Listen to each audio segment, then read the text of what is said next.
Bollywood silver screen presenting against the ice. इस कहानी की शुरुआत होती है सन 1909 से, जहां पर हमें मिकलसन नाम के एक खोजी को दिखाया जाता है जो अपनी पूरी टीम के साथ अपनी पिछली गई हुई टीम को ढूंढने के लिए निकला है, जो ईस्ट ग्रीनलैंड में ये सबूत इकट्ठे करने के लिए आए थे कि डेनमार्क और ग्रीनलैंड को कोई भी झील अलग नहीं करती। दरअसल अमेरिकन का यह दावा था कि ग्रीनलैंड को और डेनमार्क को एक झील अलग करती है, जिसका मतलब ये है कि डेनमार्क का ग्रीनलैंड के सभी हिस्सों पर अधिकार नहीं है और अमेरिका उन हिस्सों पर अपना कब्जा करना चाहता है। इसीलिए पहले एक खोजी टीम को यहाँ पर भेजा गया था, लेकिन वो कभी वापस लौट कर नहीं आई, क्योंकि यहाँ पर लगभग पूरे साल बर्फ जमी रहती है और कुछ ही महीनों के लिए बर्फ पिघलती है जब यहाँ पर आया जा सकता है। और अब मिकलसन अपनी टीम के साथ यहाँ पर पिछली टीम को ढूंढने के लिए आया है। वो इस बर्फीली जगह पर अपने एक साथी के साथ पिछली टीम को ढूंढ रहा होता है और तभी उनमें से एक की डेड बॉडी उसे मिल जाती है। उसके पास कुछ नोट्स होते हैं जिस पर पत्थर से बनी हुई एक जगह का जिक्र होता है।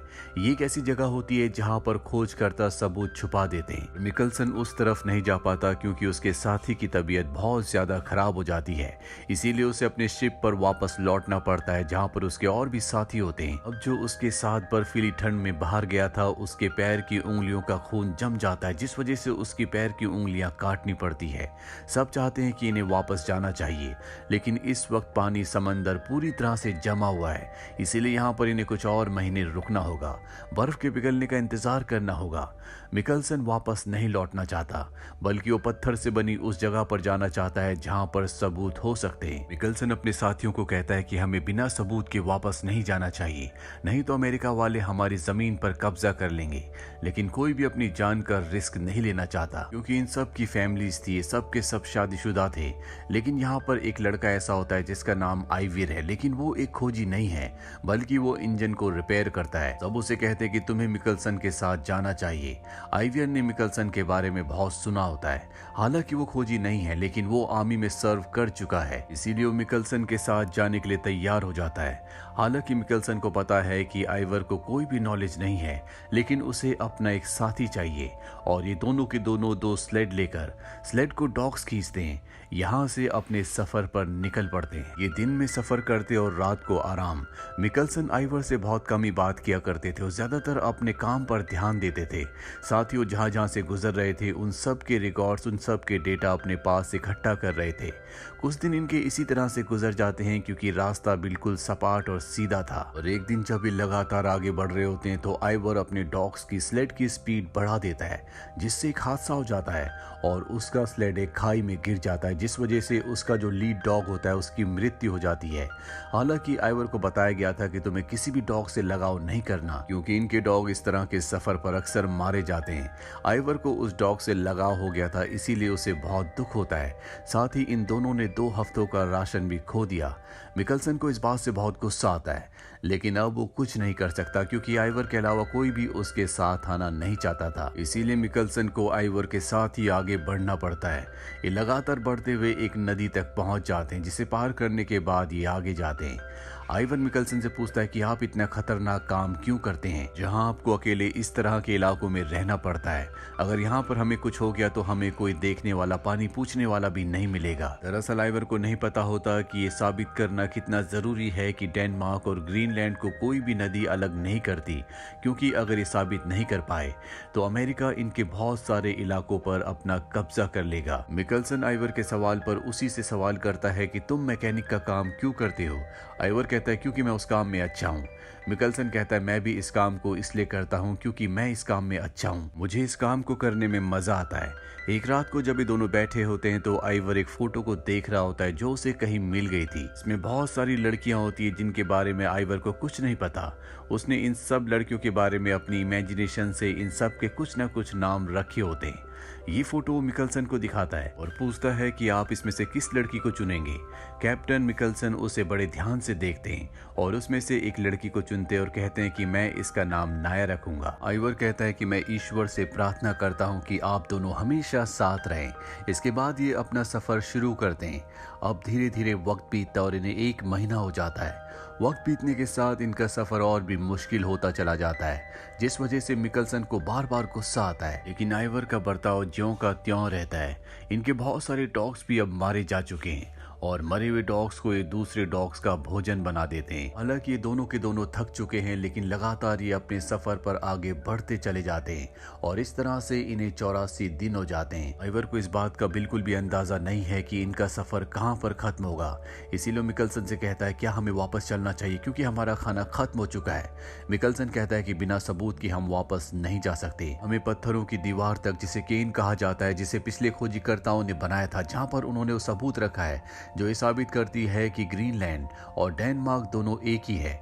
कोई भी झील या नदी उन्हें अलग नहीं करती, वहां तक पहुंचना होगा। अब एक दिन जब ये बैठे होते हैं तभी इन्हें वो पत्थरों की दीवार यानी कि केन दिख जाती है, जिससे बहुत खुश होते हैं। ये दौड़ते हुए उस तक जाते हैं और उसके अंदर इन्हें वो नक्शा मिल जाता है जो पिछले खोजीकर्ताओं ने बनाया था। साथ ही उसमें इन्हें एक लेटर भी मिलता है जिसमें लिखा होता है कि हम आगे तक गए थे, अंत तक हमने देखा, लेकिन वहां पर कोई भी ऐसी नदी या झील नहीं है जो डेनमार्क और ग्रीनलैंड को अलग करती हो।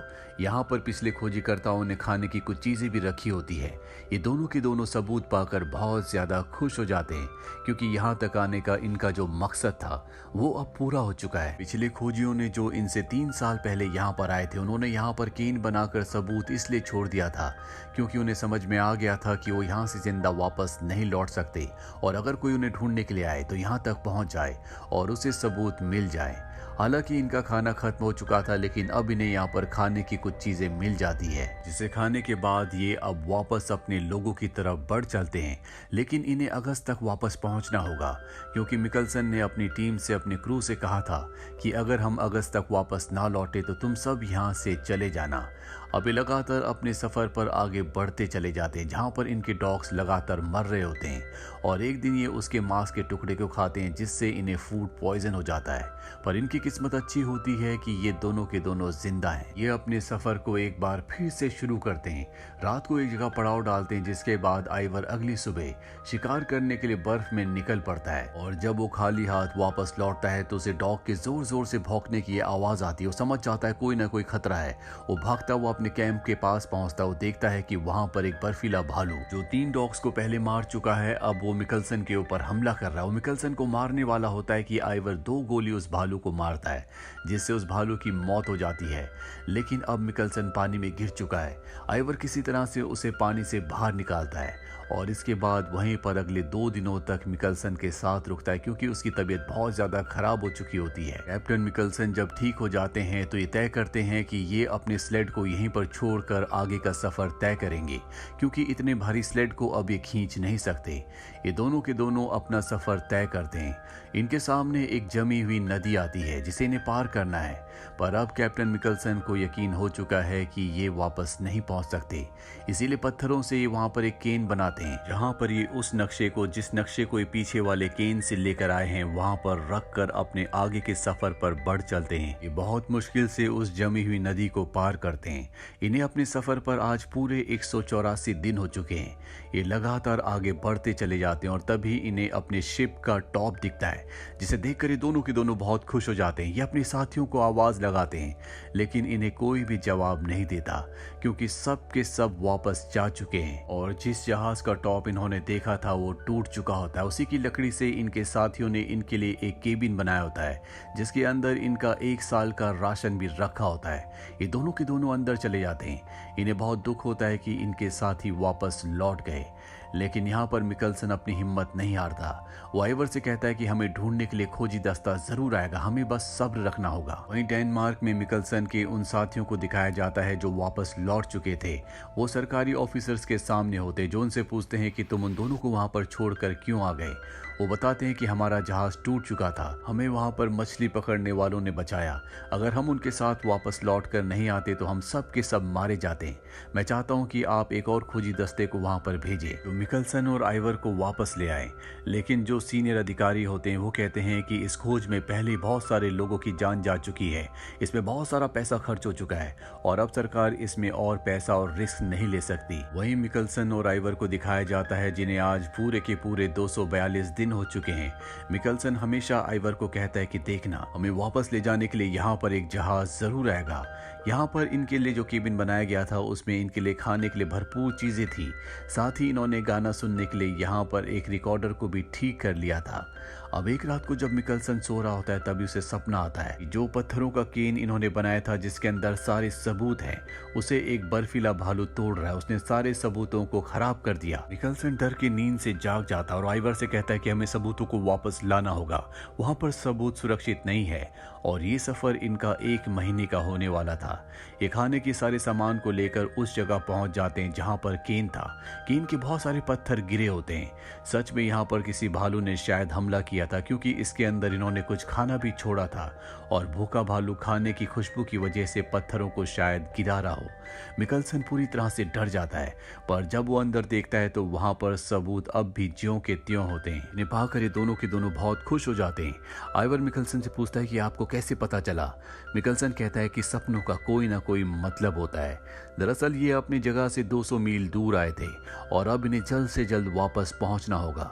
हालांकि उस जगह से निकलने से पहले आइवर ने कहा था कि हमें यहाँ से निकलने से पहले यहाँ पर कोई सबूत छोड़ देना चाहिए कि हम दोनों जिंदा हैं। लेकिन कैप्टन मिकलसन ने उसकी बात नहीं मानी और कहा था कि हम बहुत जल्दी वापस लौट जाएंगे।